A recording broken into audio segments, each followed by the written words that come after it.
Well, good day. Michael Fisher, the Fox. Yeah, I just finally naming myself another new name. I've gone through many of them over the years. Michael is the one people know me now, but that's not a birth name, even though Michael is a middle name for me. I love these name changes that go with the evolution of my being. And I can't tell you exactly how that all happens, but there's definitely a sense of okay, that name is done. Like the changes that are going on, the transformations that are going on at times, which are bigger changes, right? That are really like reorientations of that which seems to be an impulse and arising that's moving me to become something else or a different archetype, a different architecture or a way of being in the world. So the latest one is the fox. That comes from a dream. That would be another video that I would talk about, but had a very powerful dream with a series of dreams, actually, four of them that involve foxes. I've never had a dream like that with so much intention to teach in a way to deliver a new presence in my life. And I actually call those ancestral dreams when they're so continuously and persistent, telling you, hey, you're part of a legacy, you're part of a tradition. So I'm just going to, for the moment, speculate that these dreams were leading me to realize to own my identity as a member of the Fox tribe. Now, that may sound indigenous or even appropriation in some people's eyes. It's got nothing to do with indigenous or indigenous ways per se. It's got to do with ancestral ways, and that's for all people to, we all have ancestors, and we all have to come to understand, quote, our clan, our tribe, our archetypal patterning that produces a certain kind of personality, and that is a transforming personality that will go through phases and stages, transitions, transformations, transmutations to become everything that we're meant to become on this earth, at least at this kind of soul level. Of course, in the regular, everyday to day world, people don't care less whether I'm called this or that for the most part. It's just you're an X on paper and you've got a code number, and that's how you survive in the banal reality of the normal. So I'm talking obviously about something that is extraordinary and or yeah, they're otherworldly almost. Sometimes just a very deep interior knowing that I am not who I think I even am and don't even know who I am becoming. So the fox represents just an opening and a door for a new becoming. Now, this video is not about that per se. We'll see. Maybe there's a connection with that to what I want to talk about in a very short video today is an experience I had at the daycare center where I work here in Nanaimo on the island of Vancouver on the west coast of Canada. And I've been there almost 3.5 years as a consultant, as an artist in residence, and now as their HR person. I only work there very few hours per day or sorry, per week, but I attend, the most important manager meetings. I spend a little time when I get a chance to walk into the courtyards where the various groups of people are. The 3 to 5 year olds, particularly, is where I often will walk and just mill around. And so let me start with what happened yesterday when I milled around. So this video is going to be about probably the topic of what is it children really want? I walk into the yard. I'm waiting for the meeting to begin, so I'm a little early. I decide I'll mix around, talk a little bit with the three daycare workers, teachers, we call them there at the academy, and see what's happening with the 13, 14 kids that are playing around outside. And they're outside in our program, a play-based program, most of the day, like a good 80+% of the day. So this keeping them in the outdoors, we find is just a really good way to have 14, 15 children hanging out for 6 hours plus sometimes. And it's really a way that the teachers find that children are just better able to handle being together and being away from their parents in this sort of having to disattach from a parent is quite traumatic when you're one, two, three, four, sometimes older years old. So I'm going to talk about the 3 to 4 year olds that were in the actual classroom of this particular daycare center where I volunteer and work as well. I'm not an early childhood specialist, but I am a specialist in education. However, I also am a father. So I have 2 children of my own. They're now in their early 40s. So I do have experience, and I've been a teacher, grade 5 and 6, for 2 years full time, and that was a very interesting experience in 1980 to 82. And it was an important growth period in my life. But a lot of the times I've hung out with adolescents and done work in the care field with them, especially children, young people in crisis. But the school teacher experience was interesting. So those are 10 to 12-year olds generally, mostly 11 to 12. And then going to the daycare center was a whole new twist for me, and that happened all by accident, which is another story when I came to the island here, when we moved here, I guess 4 years ago. But the point being, I walk in and I love walking in with no agenda, just kind of wandering, like meeting people, kind of like as if you're wandering in a mall and you're not really shopping. You don't even have a goal or a purpose. You're just wandering. So I'm going to call that the kind of wanderer or bricoleur, as they sometimes call in qualitative research, is the one who wanders in and is an investigator of some kind, but doesn't even know what the investigation is going to be yet. So I love that attitude. You can hear it, right? Going into a place, into a space with others with this kind of relaxed, open energy, almost in a meditative trance-like state. Because once I open that gate, I know eyes are going to go on me from those children. Never mind the caregivers, of course. They're always watching who's here, who's coming, are they official? There's a certain anxiety, I would say, that is preconditioning the entire experience of these young people behind the big fence. And there's a lot of reasons about that. I'm not going to get into my idea of the problem of raising children in a culture of fear. That is a very important research area of my interest. And I'm very serious about that. And one also has to realize is that you really have to be in with, playing with, learning with children and their joys and their tragedies. Now, I don't have that opportunity to make that huge bonding with them. I certainly did in my artist residency 2 years, half a years ago, because I was there a lot. And so I interacted with the children a lot, and I built a reputation with them and a bonding with them of some kind. But this now, I only see them very once in a while, and they kind of, some know me, some don't know me. So I open the fence, the gate, walk in, turn around, lock the gate, and I know, and I can feel it, that there's this eyes on me. Now, it's not always obvious because they're playing. They didn't know I was coming. There's no warning. The teachers aren't saying, oh, Dr. Fisher is coming. I like that. There's no agenda. I'm not there as a teacher per se, so they don't actually know who I am. And that's the message and the part of this video I want to emphasize is I think it's a teaching lesson about humanity. So big stretch, right? From 3 and 4 year olds to making generalizations about truths about humans and humanity. Let me give it a try. I walk into the unknown and I am the unknown for them. A couple of them interacted with me fairly quickly.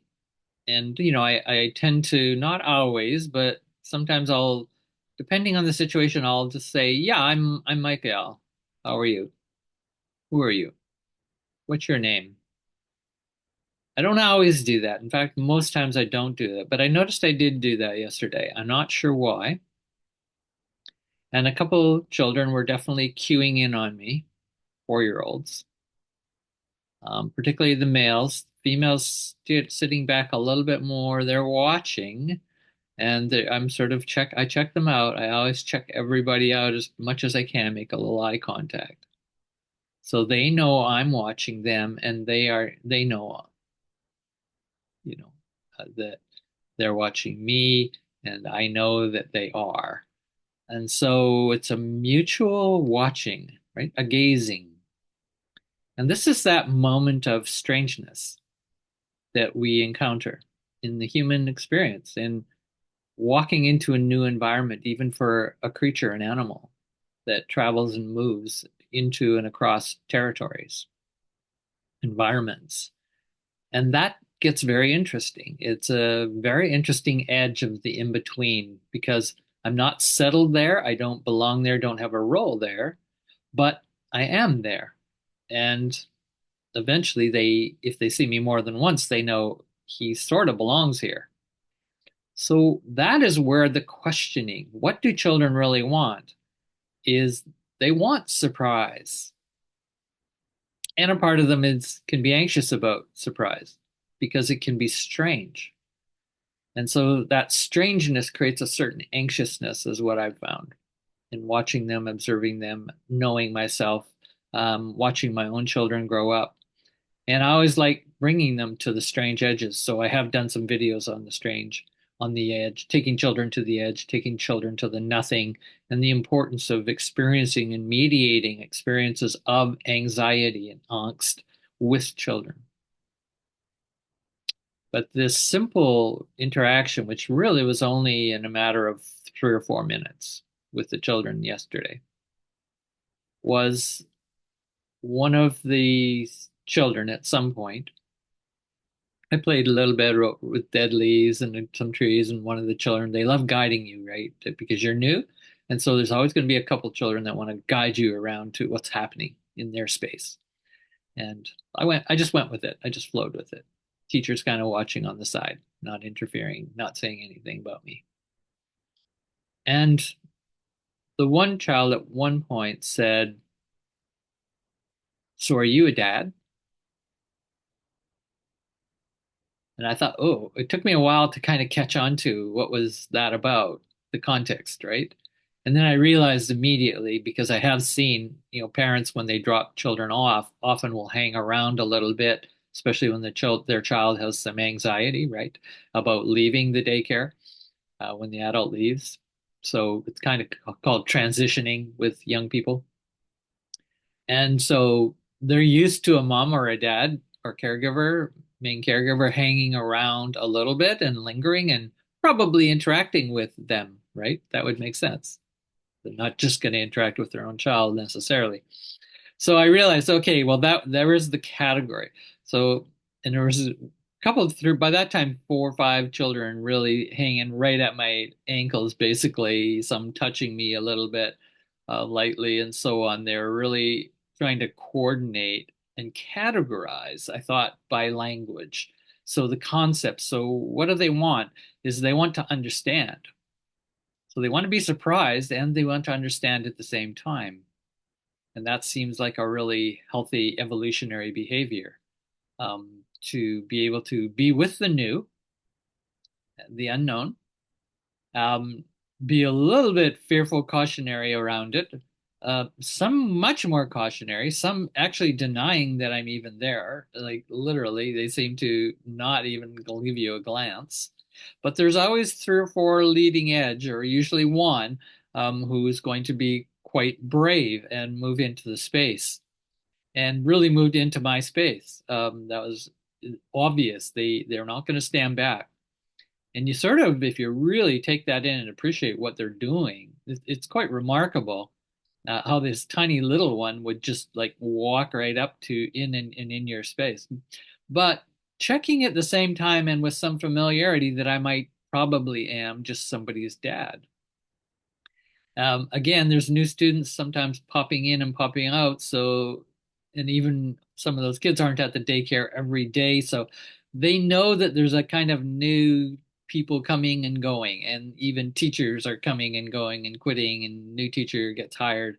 So they're sort of aware in the daycare space it's not the most stable space for relations and bonding. And sometimes there's a really deep underside current, not often talked about, of children I think are often feel abandoned by that stability that isn't there at a daycare center, right? Or which is a public institution, um, even more unstable than, for example, a school classroom by far. Just because there's such a fluidity of teachers coming and going, caregivers coming and going, and then parents coming and going.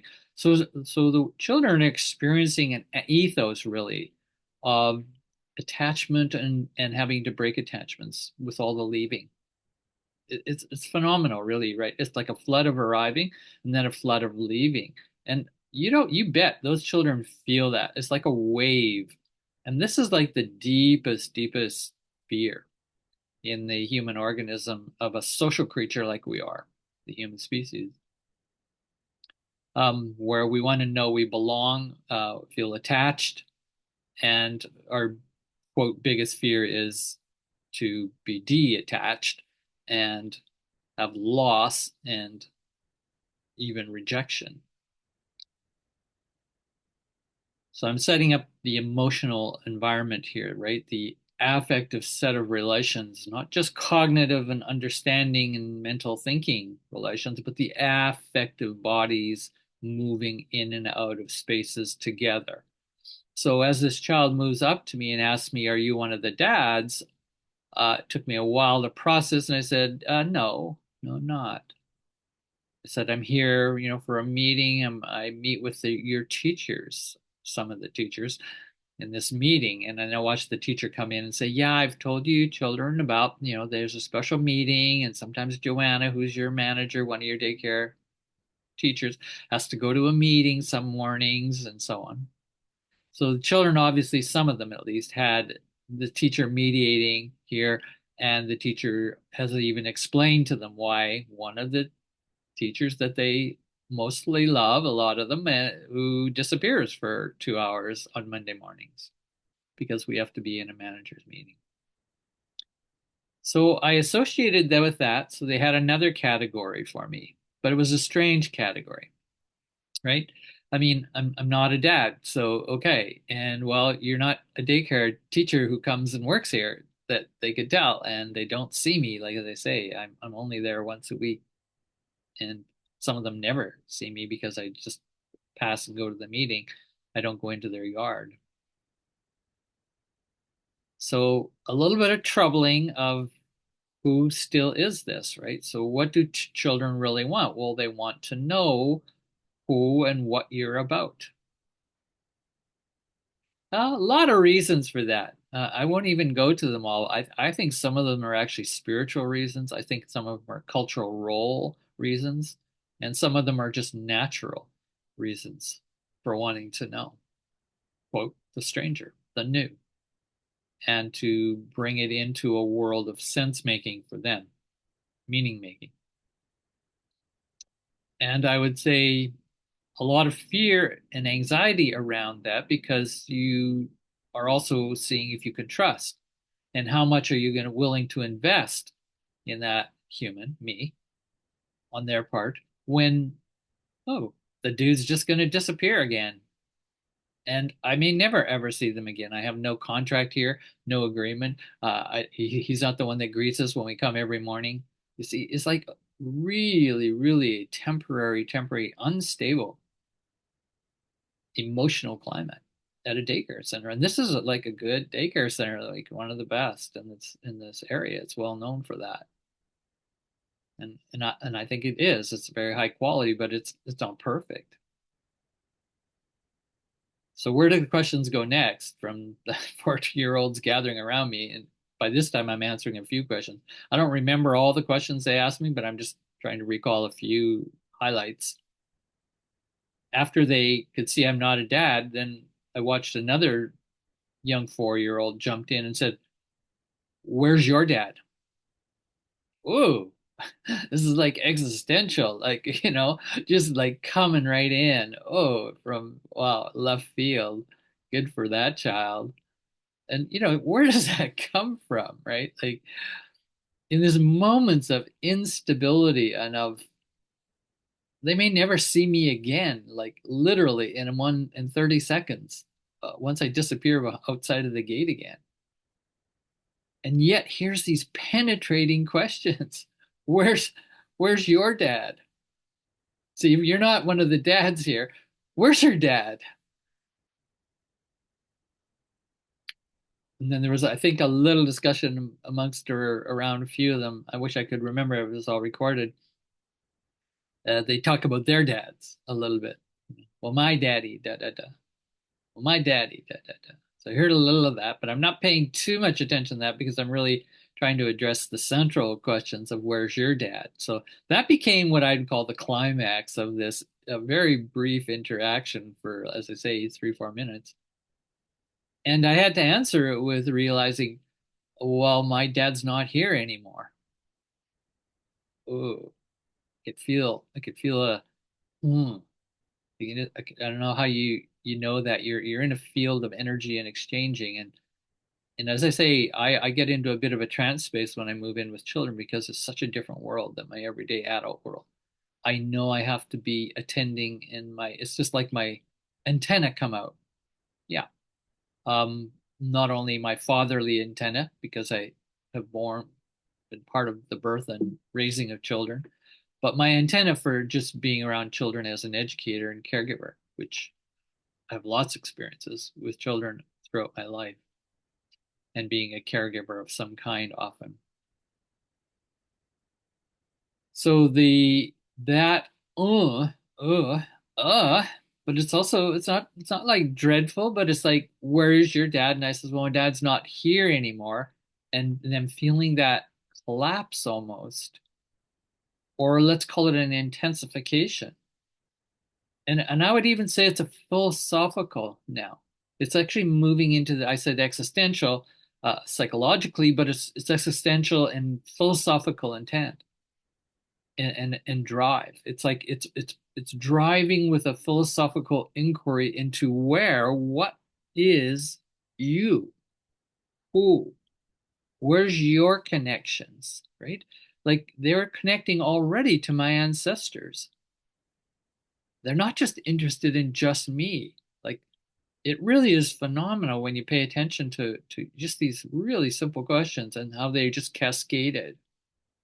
And so that child now is asking me about my dad, and I'm having to now go into my dad's not here anymore. He's moved on.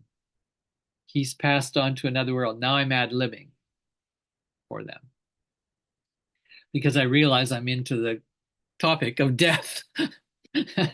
Okay, not bad, eh? Like within 3 to 4 minutes, you've got this group, like a little classroom now, and there's several paying attention now. And they're listening like crazy. Oh, yeah, they're watching every nuance. Oh, how is this? Like, I can almost kind of hear them in the background, all of them together as a collective.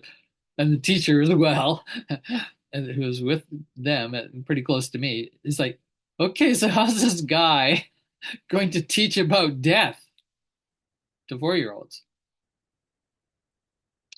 They kind of got it when I said my dad's not here anymore. He's in another place, in another realm. He's passed on. And then one child, another one comes in again. Oh, he died. Yeah, my grandpa died too. And again, boom, boom, another drop into an existential moment. And the philosophical moment, the teaching moment, which we call in education, but I don't want to make that a big deal of that. I'm interested in the philosophical aspect of it, the inquiry in these 4 year olds' minds is, yeah, we're right on the cusp right now. Yeah, me, adult, the new adult, the adult that they don't know so well, the adult that hasn't, forced them to follow rules and doesn't play the authority game with them, which daycare workers, teachers have to do on a day-to-day basis. I am a relief from all that for them. And boy, did they ever use it. So now they're just like pushing me on death and dying. They're pushing me on what's the mystery. And that's what I said at one point. I says, yeah, it's kind of a mystery where they go, where my dad went. And they're just like, this is like a story, right? It's like the mystery.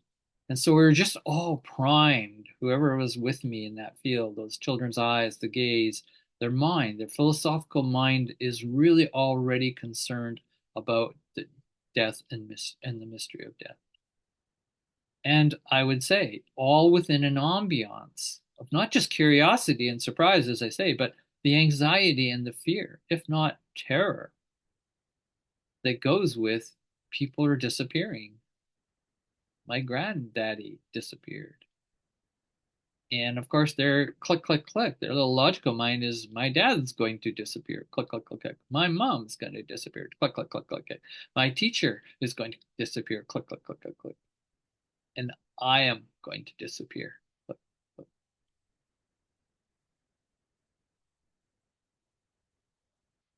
And nobody wants to disappear. When you're human and you're caring and loving and wanting to bond and stay in bond, stay in connectivity. This is like our ultimate sense,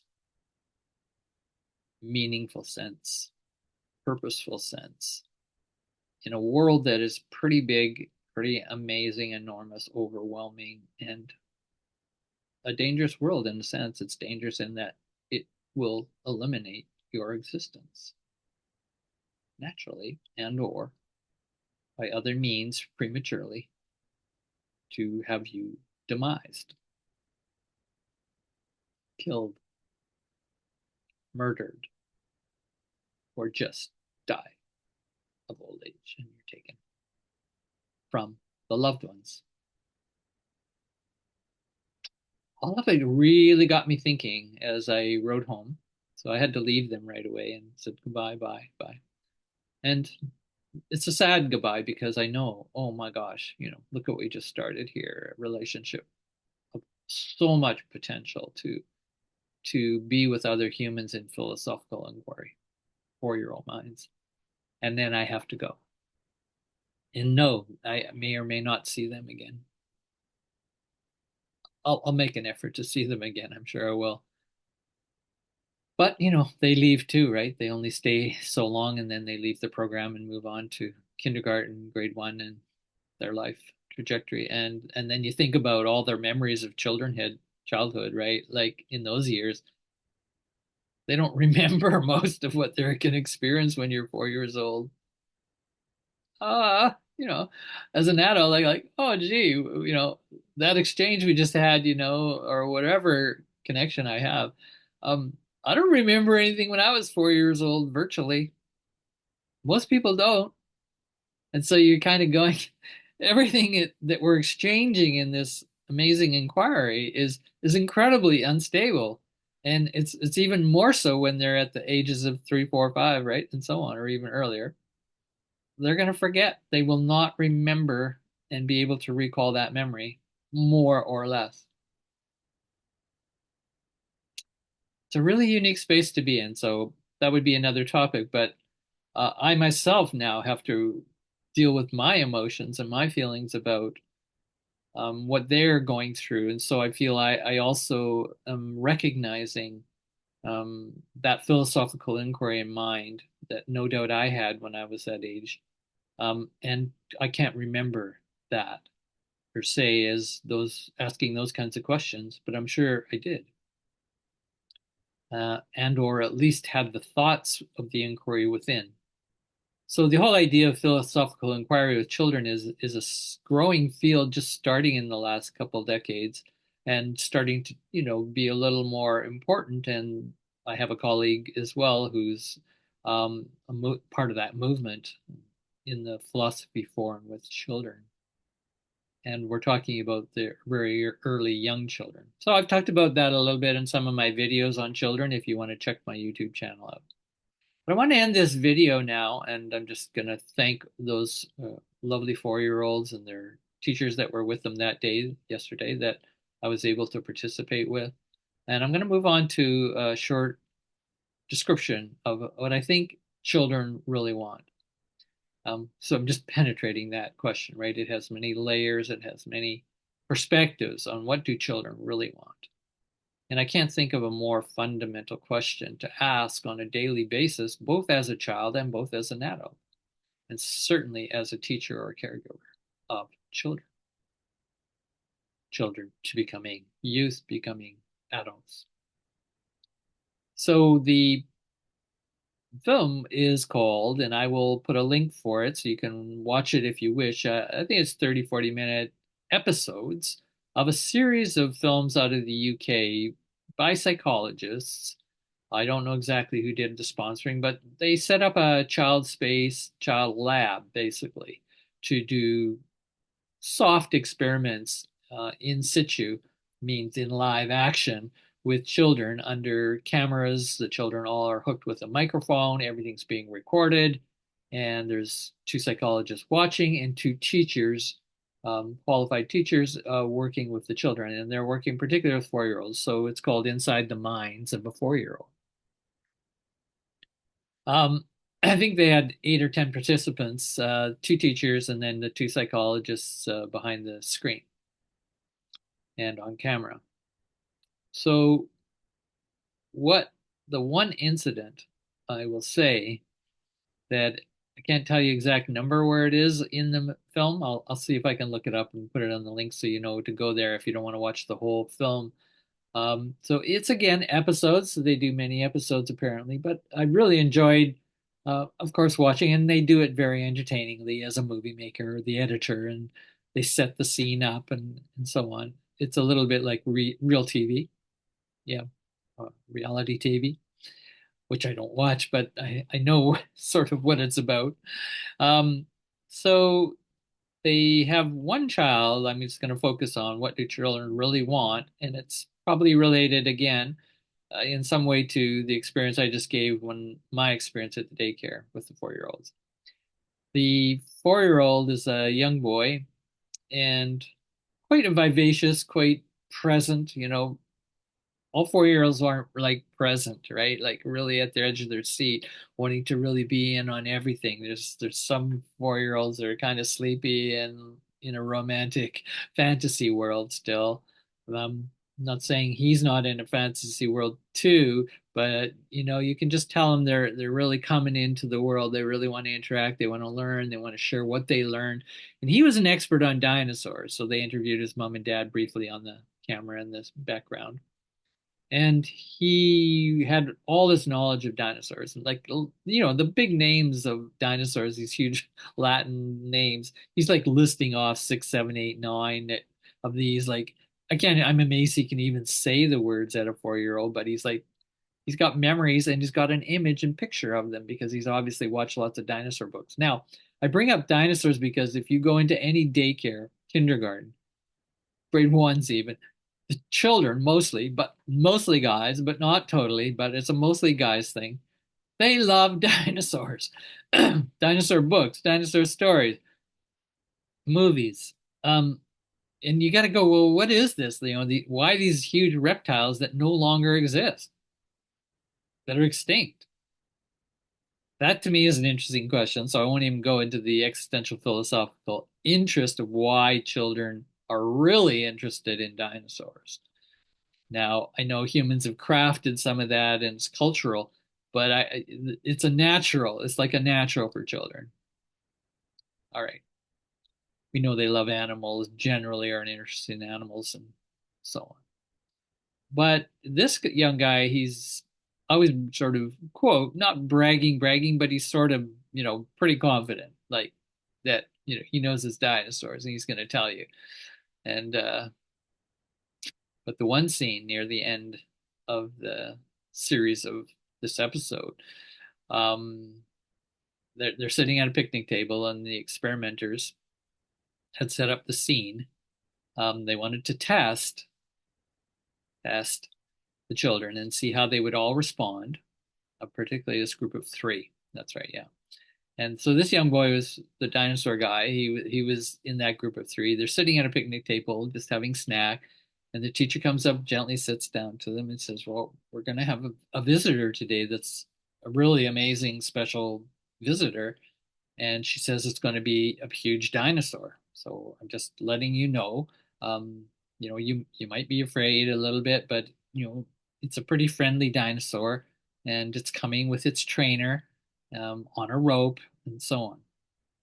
Well, they found somebody to an amazing big dinosaur T-Rex um, model, right? Covered in a rubber skin, beautifully painted. It was really well done, realistic looking, and the teeth and everything, right? The Tyrannosaurus X, and then the keeper, a man on this with a big rope on the dinosaur and moving it around like he's walking with the dog. And of course, the kids' eyes when they heard a dinosaur is coming, they just like couldn't believe it. And the two kids were a little bit like, ugh. And the other kid who, is really interested in dinosaurs, he's like a little bit scared, you could kind of see, or he's at least in shock that a real dinosaur is coming because everything's been in books and stories. So the cameras are really focusing on him because we know he has this great love of dinosaurs, and we were curious to see how he'd react with, quote, a real dinosaur showing up. Now the 4-year-olds, at one level they probably know it's not a real dinosaur, but it sort of is real, and they're probably in between about deciding about that, and in fact probably can't decide until the costume is taken off and the human comes out. That's the only way they'd be able to decide, oh, it's not a real dinosaur. So at this point, let's assume, and I'm pretty sure the 4-year-olds are assuming, okay, it looks pretty real, so it's real, until proven otherwise. And so the dinosaur comes around the edge of the gate, and of course, the cameras are looking at the children's eyes as this dinosaur shows up. It really was quite lovely because I'm a fearologist, as you know, that I'm working on developmental theories for children and human nature and the human condition, human potential that involve understanding better and much more rich vocabularies and criticality around the notion of fear and its impact, its effects and affects on human behavior, let's put it that way, and the whole shaping of our society and motivations. So I'm watching very carefully because this is a fear raising incident, right? It's set up more than any of the other little experiments I watched in the video. This is set up to really test how they're going to react to a fearful object. And on a grand scale, right? Like this is really talk about strange. I'm strange going into the room, the gate, and being with 4-year-olds. This is like really strange coming through the gate and a dinosaur. So, it's like 15 feet tall, right? And like I say, perfect costume, walking on his two legs because there's this person inside. It was just really well done. Kudos to these people that crafted this encounter. So let's call it a fear encounter, and it's an encounter at the same time with bravery and courage. So I won't be able to go into all my defining and nuancing about the difference between bravery and courage and, quote, what is fearless and so on. But here's the child's experience as we watch and witness. And I really took in, and I will remember this, no doubt, for the rest of my life. And it will become a pivotal teaching point as well. That's why I'm putting it in this video. The young boy, as I say, three of them, the other two, were not dinosaur, you know, hyped and knowledgeable. And all of them watching when the dinosaur came in, the other two children were much more curious than the boy who actually knew the most about dinosaurs. And at one point, even before the dinosaur showed up, the teacher asked, "So are you afraid of dinosaurs?" And he goes, "No," just straight. No. The other two children, yeah, yeah. The dinosaur shows up. Well, guess who runs first? Terrified, panicking. The boy who knows the most about dinosaurs, who said, "I have no fear." So the fearless one. And this is what the human can do. And a lot of humans do. And children do. More or less, we'll see it obvious or not. This was very obvious. Is he lied to himself? I know that sounds strong, but it actually is really important psychologically and educationally, pedagogically, to understand how humans will lie to themselves. There's nobody encouraging this child to lie that we know of, that I know of. There might be when he's at home, I don't know, or when he's around certain peers. But watching him in this experiment and with this group of people, very closely monitored, um, this was the most overt, and wasn't the first experience of children lying, where they definitely twisted the truth because they wanted to get what they wanted and they didn't want the adults to know the truth. But 4-year olds are pretty innocent in how they lie usually. But this lie was like not innocent. I know that sounds a little bit harsh, maybe, of a judgment on my part, but I actually want to stick with that as an initial hypothesis. Anyway, you can watch the video and see what you think.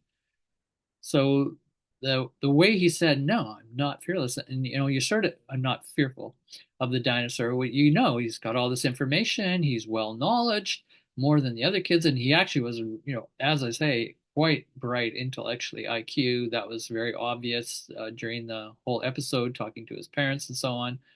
But they also said he also has, as well as his bright intellect, he has a really soft heart. They said he's really affected by everything going on around him emotionally, affectively. And that certainly proved true from that parent's, analysis of their own child on the incident of the dinosaur showing up. He ran first and left the picnic table and ran to one of the caregiver teachers who was at the far end of the playground, huddling or hugging, being held. And of course, he's watching like crazy. And the other two kids stuck around for a bit as the dinosaur came closer, and then they kind of ran off. But then they were the first two to run up to finally and move in toward the dinosaur when the dinosaur sort of stood still and was nodding gently, and the teacher was mediating, well, maybe you want to go up and pat him and make friends with him. And the other two went up and did it. And they were the ones who said that they had the most fear of dinosaurs before the dinosaur even showed up. So even they, in some sense, acknowledging their fear, they weren't as afraid as they thought they were. In fact, they proved out to be way braver than the young boy who said, "No, I have no fear. I'm fearless," basically. So there's another subtler lie going on with them, or we could just call it a disjuncture of actually processing what is real in your interiority. And of course, the 4-year-old brain, what they know cognitively and can compute about the nature of themselves and reality, is different than the emotional brain. And the joining chords and neuron connections between the emotional brain and that higher cognitive, what we call the human forebrain of making decisions, they they still have a lot of integration to do and wiring, right? So it's hard for them to integrate those parts of themselves. And so that's why children tend to be pretty volatile emotionally, and then what they can cognitively recognize and regulate themselves is a challenge for them. And it's certainly, as you get older, that becomes a little easier, so called. But the world also becomes very much more complex, and what will trigger you to be a much more volatile, both emotionally and otherwise, relationally. So I just wanted to point that out. A great lesson. And the end of the story was the boy watching, the scared, now really scared boy crying, is in fact watching the other two children befriending the dinosaur. He eventually got up the nerve, and he, of course, with a lot of encouragement, both from the children, because they were trying to help him to come by, because they don't like seeing him so frightened. And that's a really also important part about human behavior. I'm talking human behavior before a lot of socialization and culturalization. a lot of sexualization, genderization about courage and bravery, and what is brave, what's courage, what's acceptable for a girl or a boy in those realms in relationship to fear. So they were very quick to move over and try to help him to have a better time and not be so scared, not be so frightened. And you kind of almost wonder, like, is the child traumatized and is sitting on some kind of traumatic experience that is so potently? I don't know, and that would be another investigation. But the point being, they wanted to help him, so they had an empathy you'd call 4-year-olds. Naturally, they weren't told to help this student come over to meet the dinosaur. They just did it on their own. So I think there's again something there about managing fear in group that's really important. So social fear is a social practice, and fear management is a social practice. It's not just all interior in individuals. It's got a lot to do. So he actually overcame because of their invitation and their behaviors, and he had the confidence to come along to practice a little bit more bravery. And eventually he got very cool very quickly, connecting with the dinosaur and intrigued.